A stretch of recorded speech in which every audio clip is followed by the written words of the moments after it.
नमस्कार। जय हिंद साथियों। अगर आप यूपीएससी के अंतर्गत अपना ऑप्शनल सब्जेक्ट एग्रीकल्चर को चुनते हैं तब इससे संबंधित संपूर्ण जानकारी आपको आज के इस वीडियो पर उपलब्ध होगी। साथियों, अगर आप यूपीएससी की संपूर्ण जानकारी प्राप्त करना चाहते हैं तब आप नीचे दिए गए डिस्क्रिप्शन बॉक्स में लिंक पर क्लिक कीजिए और उस वीडियो को पूर्णतः देख लीजिए। अब साथियों, मैं आपको सर्वप्रथम यूपीएससी एग्ज़ाम पैटर्न के बारे में बता देता हूँ। यह 3 चरणों में संपन्न होता है।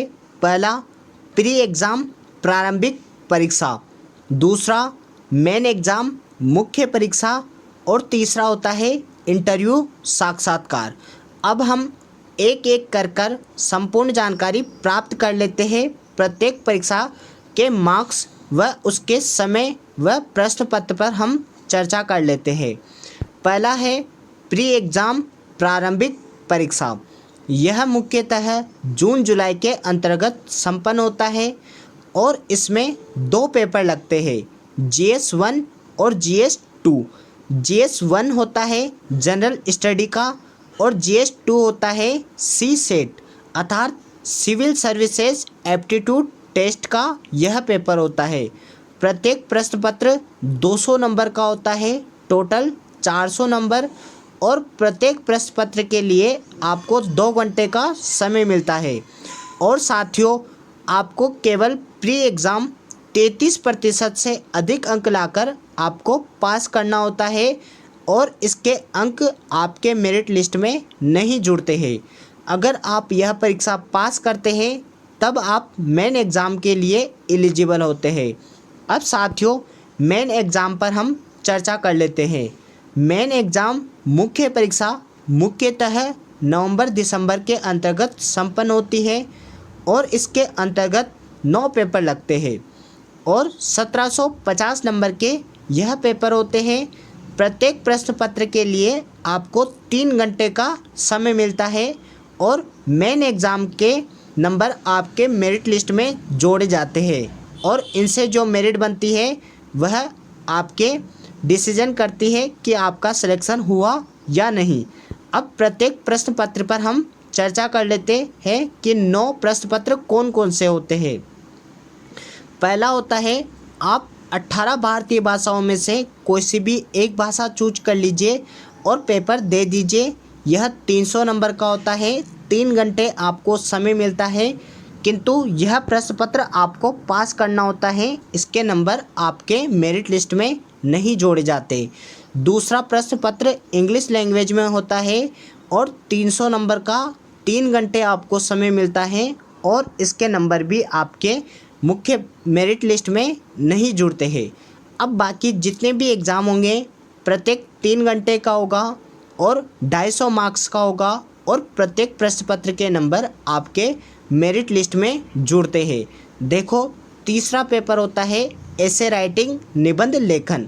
इसके नंबर आपके मेरिट लिस्ट में जुड़ते हैं, 250 नंबर का होता है, 3 घंटे आपको समय मिलता है। चौथा, पाँचवा, छठा और सातवां GS1, 2, 3, 4 प्रत्येक 250 नंबर के 3 घंटे समय मिलते हैं प्रत्येक के और इनके मार्क्स आपके मेरिट लिस्ट में जुड़ते हैं। और साथियों, इनके अंतर्गत आपको जनरल स्टडी का अध्ययन करना पड़ता है। जनरल स्टडी इनके अंतर्गत आती है, जैसे history, geography, art and culture, science वगैरह, ये इनके अंतर्गत आती है। अगर आपको इनका संपूर्ण सिलेबस चाहिए तब आप कमेंट कीजिए, इनके सिलेबस पर पूर्णतः वीडियो लाया जाएगा। अब साथियों, 8वां व 9वां ऑप्शनल 1 व ऑप्शनल 2 250 नंबर का प्रत्येक के 3 घंटे यह हमारे एग्रीकल्चर के होते हैं। इन पर हम संपूर्ण चर्चा करेंगे। इनके प्रत्येक प्रश्न पत्र को हम आपको विस्तार से बताएंगे कि कौन कौन सी सब्जेक्ट आती है, कौन सी इनके लिए बेस्ट बुक्स होती है व इनके नोट्स कहाँ से आप प्राप्त कर सकते हैं। अब देखो साथियों, पेपर 1 व पेपर 2 ये ऑप्शनल के हैं। पेपर 1 के अंतर्गत पहले agronomy, soil science, environment science, agriculture extension व एग्रीकल्चर इकोनॉमिक्स पूछी जाती है। पेपर 2 के अंतर्गत plant breeding, genetics, physiology, seed science and technology, FSN food security and nutrition, horticulture, plant pathology and entomology ये प्रश्न पत्र के अंतर्गत आते हैं। अगर आपको इनकी बेस्ट बुक के बारे में जानना है तब आप नीचे दिए गए डिस्क्रिप्शन बॉक्स में देख सकते हैं और साथियों मैंने वहाँ पर प्रत्येक सब्जेक्ट की अच्छी बेस्ट बुक नीचे मेंशन की हुई है। मैं आपको यहाँ पर भी एक बार बता देता हूँ। जैसे आप एग्रोनॉमी के लिए रेडी एंड SRAD की बुक पढ़ सकते हैं, वह बेस्ट मानी जाती है। और साथियों आप यूट्यूब पर जिन्होंने एग्रीकल्चर से अपना UPSC पास किया हुआ है उनके इंटरव्यू भी आप ज़रूर देखें, वह भी इन्हीं बेस्ट बुक को प्रिपेयर करते हैं। सोयल साइंस के लिए आप DK दास पढ़ सकते हैं। इन्वायरमेंट साइंस आपके जनरल स्टडी आप पढ़ते हैं वहाँ पर पूर्णतः कंप्लीट हो जाती है। एग्रीकल्चर एक्सटेंशन के लिए आप GL रे की पुस्तक पढ़ सकते हैं। एग्रीकल्चर इकोनॉमिक्स के लिए आप राजू एंड राव की बुक आती है वह भी पढ़ सकते हैं। एक सुब्बा रेड्डी की बुक आती है वह भी बहुत बेस्ट मानी जाती है। प्लांट ब्रीडिंग व जेनेटिक्स के लिए आप पुंदन सिंह की बुक पढ़ लीजिए। फिजियोलॉजी के लिए साथियों आप VK जैन या फिर पांडे एंड सिन्हा की बुक आप पढ़ सकते हैं। सीड टेक्नोलॉजी के लिए आप RA अग्रवाल की बुक पढ़ सकते हैं या आप IARI के नोट्स भी पढ़ सकते हैं। FSN आप या तो गूगल कर लीजिए, विकीपीडिया वगैरह से देख लीजिए, या आप जनरल स्टडी पढ़ते हैं तब आपकी यह थोड़ी बहुत वहाँ पर कंप्लीट हो जाती है। हॉर्टिकल्चर के लिए साथियों आप तमिलनाडु एग्रीकल्चर यूनिवर्सिटी के नोट्स पढ़ सकते हैं। N कुमार नाम के एक बुक आती है वह भी आप पढ़ सकते हैं। जितेंद्र कुमार की भी बुक आती है वह भी आप पढ़ सकते हैं। प्लांट पैथो के लिए और एंटोमोलॉजी के कम क्वेश्चन आते हैं, इनके लिए आप पुराने 10 साल के पेपर सोल्व कीजिए और जिन टॉपिक से क्वेश्चन आ रहे हैं वह टॉपिक पढ़ लीजिए, या इनके लिए आप एजीरंगा यूनिवर्सिटी के नोट्स, IARI के नोट्स, तमिलनाडु एग्रीकल्चर यूनिवर्सिटी के नोट्स पढ़ सकते हैं। इंसेक्टा वगैरह ये बेस्ट बुक भी आप पढ़ सकते हैं। ये साथियों सारी बुक मैंने नीचे डिस्क्रिप्शन बॉक्स में मेंशन की हुई है, आप वहाँ पर भी देख सकते हैं, स्क्रीनशॉट खींच सकते हैं और इनकी जो भी बेस्ट बुकें मेरे पास है आप मुझे मैसेज कर दीजिए, मैं आपको सेंड कर दूँगा।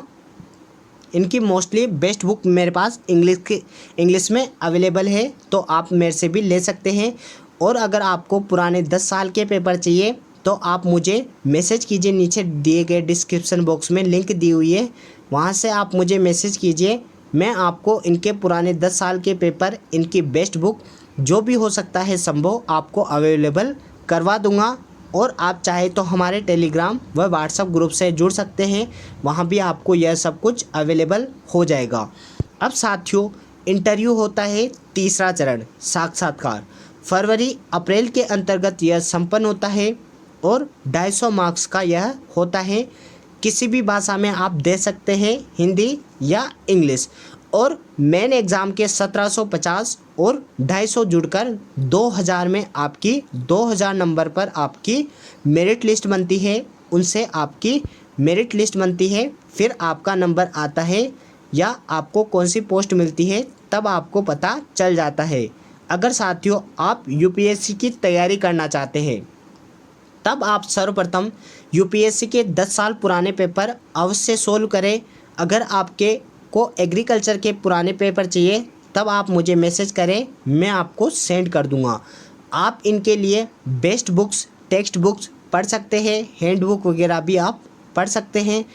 आप एग्रीकल्चर ऑप्शनल के लिए तमिलनाडु एग्रीकल्चर यूनिवर्सिटी के नोट्स पढ़ सकते हैं, आजीरंगा यूनिवर्सिटी एग्रीकल्चर यूनिवर्सिटी के नोट्स पढ़ सकते हैं, IARI यूनिवर्सिटी के नोट्स पढ़ सकते हैं, और जो भी आपको बेस्ट नोट्स लगे या आपके किसी दोस्त के नोट्स हो वह भी आप पढ़ सकते हैं।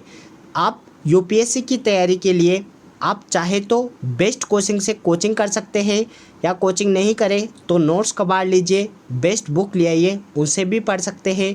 इंटरनेट का उपयोग कीजिए, आपका करंट अफेयर्स वगैरह आप अच्छे से कीजिए, अपने नोट्स खुद बनाइए। न्यूज़पेपर को अवश्य पढ़ें, और इससे संबंधित जो भी जानकारी है उनके शॉर्ट नोट्स अवश्य बनाएं।